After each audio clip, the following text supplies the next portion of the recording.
Welcome back to day 4. I'm Frida Liu. For the first speaker session, I'd like to invite Zhang Gang with his topic on applying a zero trust architecture to your security.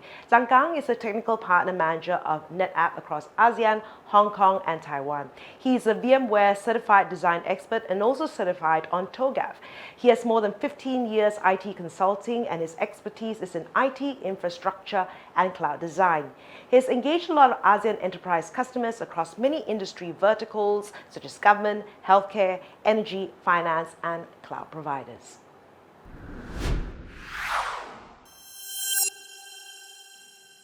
Hi everyone, I hope you are doing well. Let me start the session by asking a very sensitive question. Raise your hand if your organization have been attacked by ransomware in the past. Since this is a digital event, I can't see you raising your hand. I expect full transparency. If you raise your hand, you are not alone.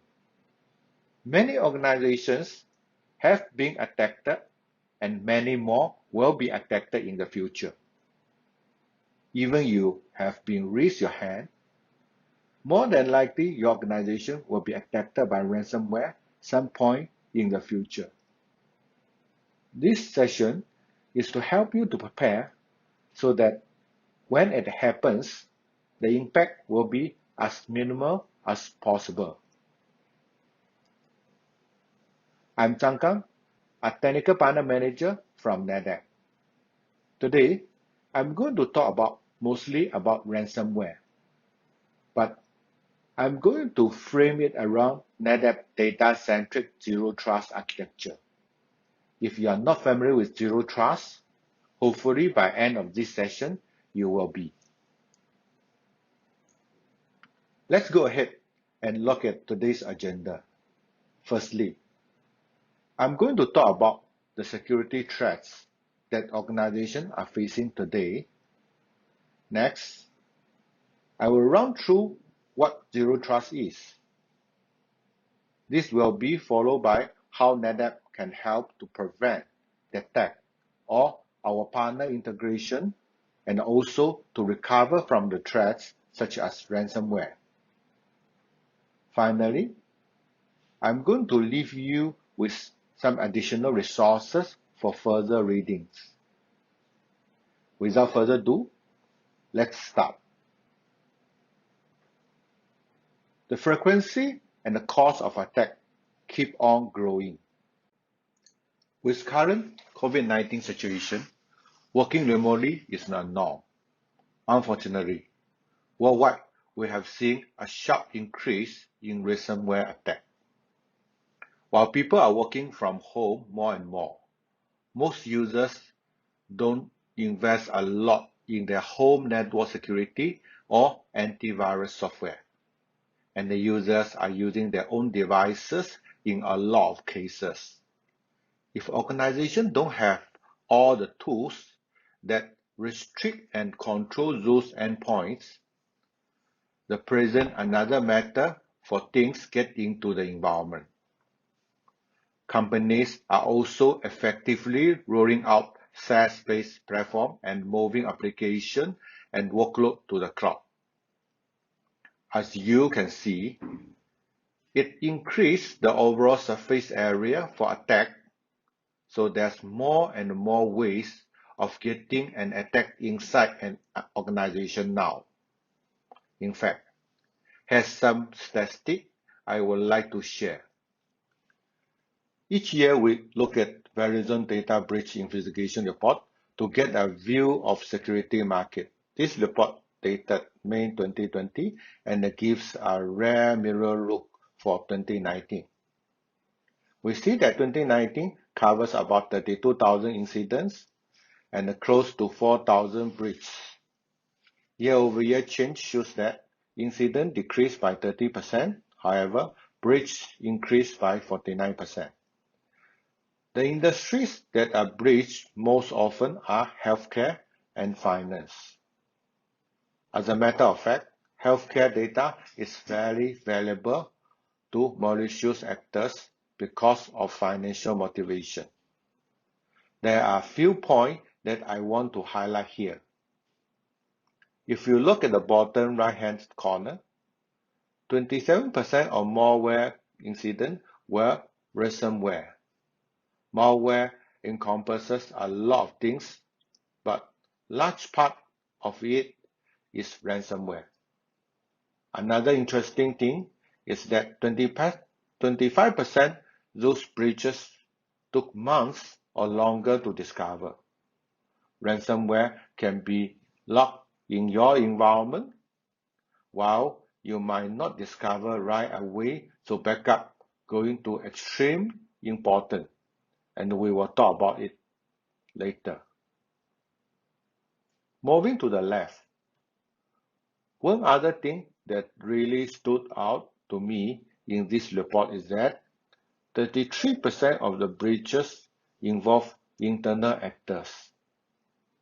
We are going to talk about how to make use of NetApp data-centric zero trust architecture to prevent breach by internal actors. While I was preparing this presentation, I learned these two very high-profile ransomware cases in the news just in 2 weeks' time. The attack of Colonial Pipeline, which is the largest pipeline system for refinery oil product in US, forced it to shut down approximately 5,500 miles of pipeline, leading to a disruption of nearly half of the East Coast fuel supply and causing gasoline shortage in the Southeast. Colonial Pipeline paid a ransom of nearly $5 million to DarkSide. The ransom payment was reported by Bloomberg. The second news is that Ireland's health service shut down its computer system after being hit with a ransomware attack. We are seeing increasing in phishing and ransomware attacks every day.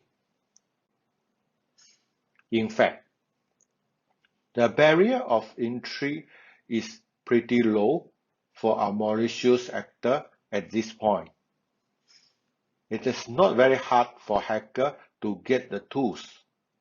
He or she doesn't have to be a PhD in computer science or be well-versed in programming.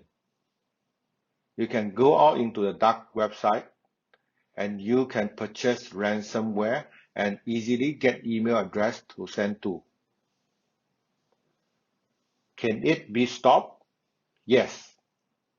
For the next few slides, I will show you how NetApp can help. But let's look at what Zero Trust is. Defining data-centric Zero Trust. Let's talk about Zero Trust. The term comes from Forrester Research. Zero Trust is not new. It has been around over 10 years. The tagline of Zero Trust is verify and never trust, versus the old security model, which is trust by verify. For the old model, it's more like a perimeter security or concept of firewall. Once someone is inside the perimeter or get through the firewall port, they are now a trusted entity. That's a dated way of looking at digital security. The new model is verify and never trust, an approach that based largely on the inside traits. Where do we start?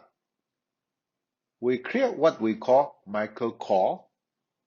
Microcore being internal definition of the data, services, application, assets as protected by a set of controls. The basic principle is, first, verify explicitly, use least privilege access. Always assume the breach. Insider threat is alive in your environment. So what's NetApp approach to this? A typical cybersecurity framework consists of 5 areas. Those 5 areas include identify, prevent, protect, detect, respond, and recovery. Identify and response is missing here. Identify is all about the business, asset management, governance, risk assessment, identify of toxic assets, for example, employee or customer data. Response is about planning, mitigation, and improvements, where NetApp can help in the areas of prevention, detection, and recovery. In prevent mode, how do we prevent hacking? I will talk more about NetApp Zero Trust architecture and F policy in the next few slides. In detect mode, we first need to understand whether there's a problem in the environment. Have you turned on audit logging? How do you use AI machine learning to detect user behavior change? After we detect a problem, we need to remediate and recover data quickly if required. Let's find the detailed solution from NetApp. First, let's focus on the detection and prevention. NetApp F policy, which is built into ONTAP, is what we call Zero Trust Engine. F policy in external mode can be used for user behavior analytics. We are able to see what is going on with individual user. It requires a partner security information and an event management server. NetApp also have our own solution for external SIEM server, and that is NetApp Cloud Insights.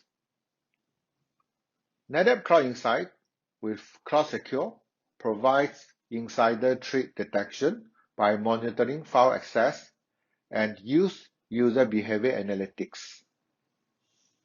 There are a couple of other ways you can detect ransomware in your environment besides F policy.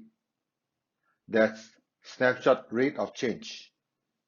If ransomware is encrypting your file, you suddenly have the massive number of files that will be identified as a new file or change blocks that need to be backed up. This is a huge key indicator if you monitor your snapshot. Also, storage efficiency. If you see a significant decrease in like dedupe and compression ratio, that can also indicate something is going on in your system. Why is that? If you are encrypting all the files, like what ransomware does, ONTAP can no longer see the inside of each file and figure out what blocks are duplicates. I'm going to talk a bit more about F policy. F policy has 2 modes, native mode and external mode. We have discussed a bit about external mode in previous slide, but native mode is also very powerful. F policy does not require you to purchase additional license. In native mode, it can allow or deny file operations. So when denied, you think of it as a block list. WannaCry ransomware, for example. You want to block the .WinCry extension. You can do that. Allow list or permit list has a good use case too. If you know exactly what file your workload is going to save, you can go ahead and save only PowerPoint, Word document, and Excel files. That is going to prevent those ransomware files that use extension for saving. What about new modern variant of ransomware that no longer use extension? Instead, they just open the file, encrypt the content, and then close the file without changing the extension. This is where external mode comes in. Using external mode F policy server with one of these partners you see on this slide. It's going to be detect user behavior change with AI machine learning. For example, say Sam from accounting on Sunday midnight open up thousands of files that he has not accessed for months. In external F policy mode, you can detect that and flag it out as abnormal user behavior and decide on the action to take. For example, block the action or send an alert to security operation team or integrate that information into the SIEM system. Even more powerful, because not only detect user behavior change, but it's going to stop zero-day ransomware attack. What is a zero-day ransomware attack? It's not signature yet, brand new, hasn't been discovered. So if you configure the system to stop abnormal file operation behavior, you are likely going to stop zero-day ransom attack. Let's talk a bit about the remediation process. In the unfortunate event, if you can't detect or prevent it, then the next step is to restore. This is what we recommend you to go about recovering it. First thing you want to do is to contain the threat. Isolate, disconnect the endpoint or client, and run antivirus and malware scan. To detect known signature, you can run on-demand scan on the user data in the storage system. We have an antivirus connector with NetApp on-tap software that enables it. Next, go into prepare for recovery. How did you get hit? Identify vulnerability that allows the attack and update, patch the OS and application. Recovery is always last because if you jump right into the recovery, you probably just going to get reinfection again. Correlate your audit logs and identify good snapshot backup to restore from. Or spin up a limited environment just for some people to have access to the data right away. Restore from the snapshot or spin up of isolated environment is extremely fast with NetApp Snapshot. Let's talk a bit more about the quick recovery with NetApp Snapshot. I already mentioned that monitoring of snapshot abnormal growth can be an indicator of ransomware or hopefully just of application behavior. But rapid recovery is a key to limiting downtime. A lot of other vendors out there might claim they can restore terabytes in hours. NetApp is able to restore hundreds of terabytes in seconds. This is not a joke. This is actually what NetApp ONTAP can do. This is because the way ONTAP Snapshot works based on a pointer system. They are not copy on write, means no special space where the snapshot need to be copied to or copied back from during a restoration.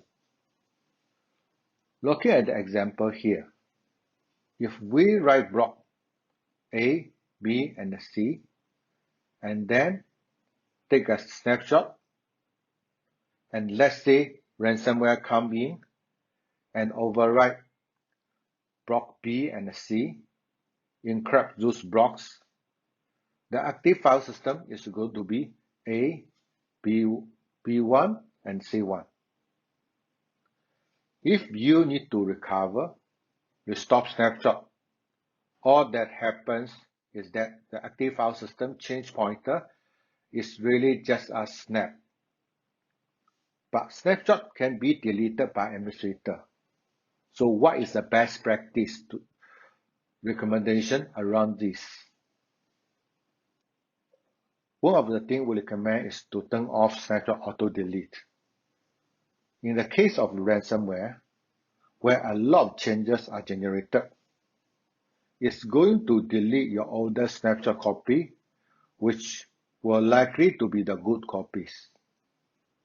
You don't want that happen. So you also want to turn on snapshot expire time. Tell a snapshot it can only be deleted past certain time. Prevent accidentally deletion. Of course, an administrator can change that, but it's an extra step. We should also protect against stolen credentials because administrator can delete snapshot or change expire time. Multi-factor authentication, we have that for our management tools, such as NetApp ActiveIQ Unified Manager and System Manager. 2FA for SSH.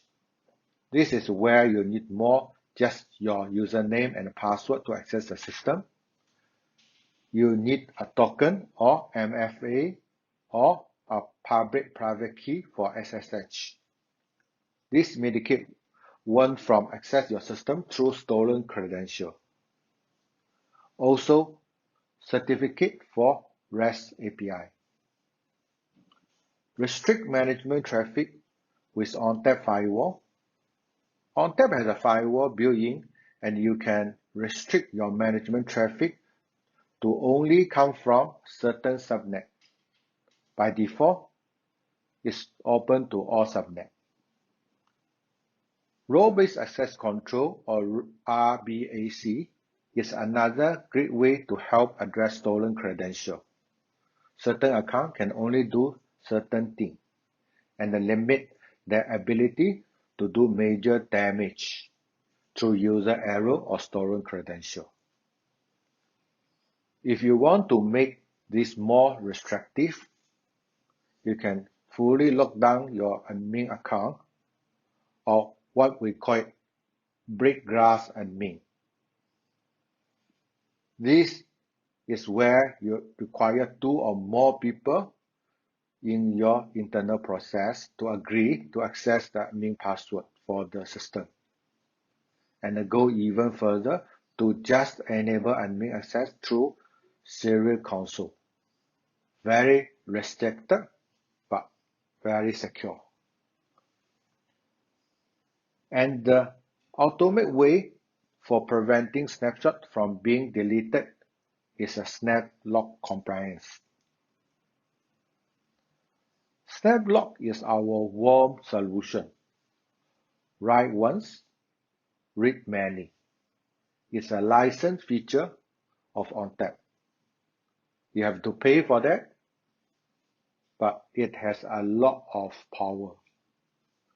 It has a great ransomware recovery use case, is that it can prevent snapshot backup from being deleted even by administrator or stolen credential. It has 2 modes, SnapLock Compliance and SnapLock Enterprise. SnapLock Enterprise is a little more flexible. It allows you to alter the retention period. But very careful when you use SnapLock Compliance. Default is 30 years. And if you accidentally put data in there, it cannot be deleted for next 30 years. NetApp support is not even going to be able to help you. Administrator cannot delete it, and we do not have a backdoor to the system. So just got to wait out the 30 years and retire in the same company. SnapLock Compliance is certified to meet regulatory requirements for SEC and CFTC. My final slide is about data protection, how we address disaster. You can see we have a primary data center. It's using snapvault to another controller in the same site, and creating another independent copy of your backup either to the secondary data center or cloud storage. You can also optimize your cost to store backup copy longer term by tiering to a cheaper and deeper storage via Fabric Pool. Natively, we provide application-aware backup through Snap Center, support application and databases such as VMware, Oracle, SQL, and SAP. Additionally, you can see all our backup providers. You can integrate with them to keep even more backups. NetApp's end-to-end integrated security is incorporated through the entire product portfolio. I just take two examples here. Layered encryption. It provides two layers of encryption. The first layer is done at on-tap software layer using NetApp volume encryption or NetApp aggregate encryption, and then sent down to the hardware-based self-encrypting drives. Hackers must do a lot of work to get the data out. Layered encryption typically used for top secret kind of document. The second one is Secure Boot. Secure Boot basically ensures that the software image loaded are signed and validated. This ensures that the image are not modified. It prevents that the boot image has been injected with the malicious code that allow it to expose data. Go ahead and look at this demo here. So what we've got here is a virtual machine running Windows. It is a VMware machine, and we're looking at the local files here. And you see the local files, you've got some picture files, you've got some PDFs, some TRs, different documents here on the local system. Now there is a Z drive mounted on the system, which is actually an ONTAP CIF share. So this has been shared out as the Z drive. You can see within here we also have other files, right? We've got a PDF file. This is a TR. I love TRs myself because I write them, so it really helps when you guys look at them. And they also make great bedtime reading. I think I used that joke last year, but it's true. I had young kids for a while and I could read them TRs. Now we're looking at storage efficiencies before the attack. Remember, I pointed out a loss in storage efficiencies would be an indication or could be an indication of a ransomware attack. We're about 16% overall when we're starting this out. Now let's look at our snapshot copies because, as I mentioned, they too can be a good indication of potential ransomware attack. Right now they're all very small. The largest was 17 megabytes or so. We'll go ahead and take a look at the client. You notice we're pointing out the memory here. The memory utilization can get high at times. Now in our case, we've got the WannaCry ransomware. That's why I spent so much time on it. We are going to kick it off on the local system, and you want to go ahead, obviously in our case when we tested this we had a password on it, but you want to go ahead and kick this off first so we can get the demo going. Now look, it did create that configuration and executable file right in the folder. We also saw it pop up on the desktop, and the encryption has begun, the encryption process there. It's also, we're looking here at the Z drive, you would see it there as well. But let's take a closer look. Yep, there it is on the desktop. And once we go into one of these folders here, you can see that it actually creates a new .wannacry file. Now, the original file is still there. As the new file is being created, once that is done, it will delete the original file. Here we've got a Word doc. Their extension has been changed to .wannacry, W-N-C-R-Y. And it will do this again through every folder that it can find, both on the local machine and on the network, any SMB shares that it can find. Now, the virtual machine's memory usage did not spike in this case, but it can. So that's something, you can set up VMware alerting also for CPU usage as well. Remember, host-based ransomware, that is going to be very intensive because the OS is doing all the encryption. Now we've seen those original files deleted here. We're left with the .wannacry extensions. So those are gone. And we are going to begin to look at the other folders as well. It takes a little while, right, for this to do. It's very resource intensive. I think there's about 10 gigs worth of data on the CIF share. Let's go ahead and take a look at that, see how that is moving along. Yeah, we got several files here. The original files are already gone. Only left with the .WannaCry files. It's doing its thing, going through the directory structure.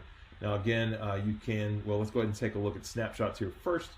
We'll see that the most recent snapshot has almost 700 megabytes worth of change. And again, there's about 10 gigs worth of files in there, so it'll take a while to change all that. Storage efficiency, we did see a drop in gigabytes there, not by percentage, but they are beginning to drop. And this is a great time where you would have alerting set up on Unified Manager. It could tell you about the snapshot change usage. And again, that's in my blog series. Now we have sped this up here because it takes so long, so we're going 5x the speed. While it's going on, we're continuing to watch our storage efficiencies drop, files be encrypted, both on the CIF share and the local client. It's doing both at the same time. And the memory usage, again, we're checking that on the VM. Now let's take a closer look, update the storage efficiencies, and yeah, they've begun to drop. We were 16% overall, now we're only at 11%. Dedupe has dropped, compression has dropped. Let's go ahead and take a look at, we'll take a look at the snapshot copies here. And there we go, looking at our snapshot copies. Yeah, we're up to 6 gigs, so it's almost done. Again, now if you were using F policy, which I'll show in a later demo here, you could potentially block this from occurring if you have F policy configured correctly. So again, we need to speed this up just for time purposes, excuse me. And we don't want to make you guys sit here and watch this all day. We expect it to finish fairly shortly. And you'll notice, excuse me again, you'll notice that on the client, well, first of all, we're down here to 1% overall, so our storage efficiencies are just about blown away. But we did not have any notification that ransomware was occurring. Oh yeah, we've got 10 gig here. On the client, we didn't have any notification. Our snapshots are at 10 gig in size, so it's just about done on the CIF share. Huge, huge snapshot size change. Now, taking a look again at the client, we don't really see anything yet indicating it other than the files, but really who on the client is going to be looking at their files all the time. It's very sneaky. It waits until it's completely done before you get that red screen of death. And there we are. We do have it in the background. So we're done encrypting, and yep, it's showing you how much time is left before it will not allow you to recover your data forever.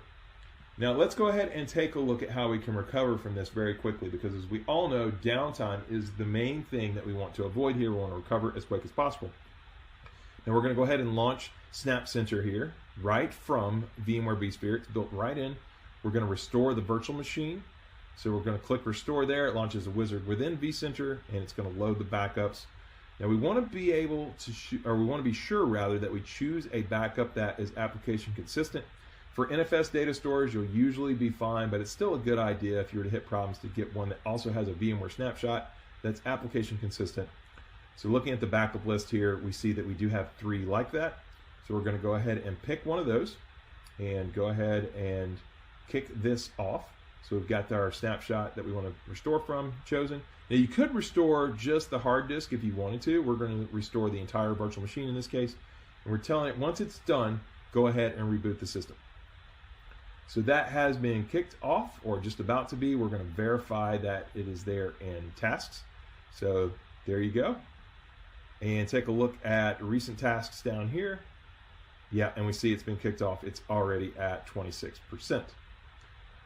Now, we also need to restore the CIF share, okay? And you see we've got all of our snapshots here. We had almost 10 gig of change in the latest one. And storage efficiencies, again, very low, less than 1% savings there. So let's go ahead and pick our snapshot copy. Because we were doing this in a lab environment, it was called before attack. If you were to actually see that in your environment, it probably is a good indication that it was some sort of insider threat. But so this is beginning to restore. Now you remember we sped up the ransomware because it takes a long time to encrypt it. We went to 5x. For the restore process, we are not going to speed that up. We're going to let that run in real time because, as I mentioned, NetApp uses pointers, or ONTAP does, and they restore very quickly. You can see it's already done restoring before I could even finish talking. Snapshot size was small. Those storage efficiencies were back. The virtual machine is also almost all the way restored. For the VM, it did have to boot up, so it does take a little bit there to fully restore. Let's go ahead and see. Yep, it's online, so we're going to log into that, get it going here. And it's a Windows system, obviously, so after it reboots, you're going to need to tell it why it was shut down, that type of thing. All right, and shutdown event tracker comes up. We just cancel out of that. Let's take a look at our files. We both had local files as well as network files on the CIF share on the Z drive. So there's our picture files. We've got the TRs there. Got to have those TRs. Wouldn't want to be without those. And yeah, there we go. So fully readable. We don't see any .WannaCry files here on the local system. Let's go ahead and check out the CIF share as well, mounted on the Z drive. So we try to load it through the network. There we go. There's the Z drive. Go ahead and open it up. We've got our folders there. And again, no .WannaCry files. We have our TRs. Make sure that they're fully readable. They are. You can see them there. We're good to go on that. So all the files are fully recovered. Now, let's go ahead and talk about mitigating an infection with F policy. So we take our F policy here and we're going to go ahead and start the next demo. And what we're going to do, the first thing we're going to do, you can see that we have similar files and everything, but we're going to want to go ahead and apply our F policy to the ONTAP system. Now this is using native mode. Talked about the two modes. We're using native in this case. Native is built in free. Actually, both modes are free, but with external, you have to purchase an external F policy server. All right, so we're going to go ahead and kick this off because we want this in place first. I'm going to go over the details in a second before we kick off our ransomware. So now that that's in place, let's go ahead, kick off our WannaCry ransomware again. Again, using a password. We don't want to accidentally deploy this in our lab environment. That's why we had the password on it. So that is creating the configuration file, the executable file, same thing we saw before on the local system. However, we do not expect it to be able to do that on the CIF share because we have F policy in place to block it. Now let's look closer at this F policy. We are saying for the protocol CIFs, any create, renames, or writes on this particular V server, named financial, to block the file extensions WannaCry, Locky, and 84C. Notice we are not blocking executable or configuration files that WannaCry will create. I want you guys to see that this is a real demo, so we're going to allow it to create those files, but not convert any of the files or encrypt any of the files to WannaCry rather. So in the local system, it's already started. Obviously, it's deleted some of the original files. We're left with the WannaCry files. F policy does only apply to NAS, so CIFs and NFS. It doesn't apply to iSCSI. Let's take a look at our Z drive here. And so far, we don't see any .WannaCry files. That's great. But we do have two new files. There's the configuration file and the executable file, which I mentioned. So WannaCry is trying to infect or encrypt the system on these files as well, but it cannot because we have blocked that with native F policy mode. So you can see our storage savings are unaffected. They're still 16% overall, 14% of that coming from dedupe.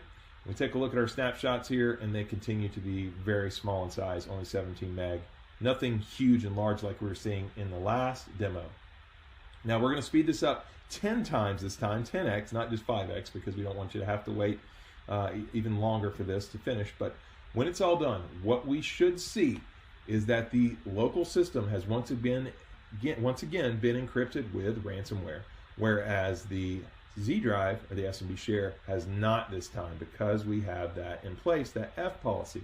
External mode is even more powerful. As I mentioned, it doesn't just rely on extension blocking. It has signatures as well. But you can also use allow with native mode. Don't forget about that allow list. So let's see.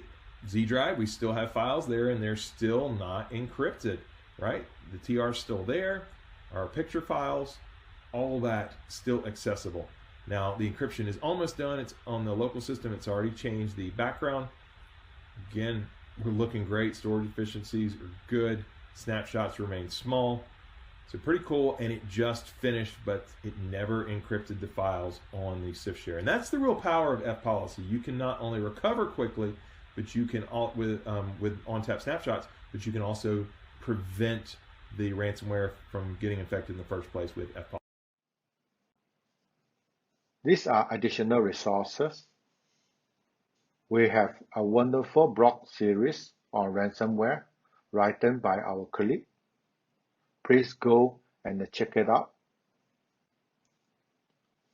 Here is the summary of the session. The risk of infection and the financial impact from ransomware is growing. Put yourself in the best possible situation to manage the risk. NetApp natively gives you the ability to help protect yourself. detect the attack, and recover quickly from the ransomware, with included feature of OnTap. Additional add-on option from NetApp and validated solution partners allow for extending it further. That's all for my presentation. Thanks for attending this session.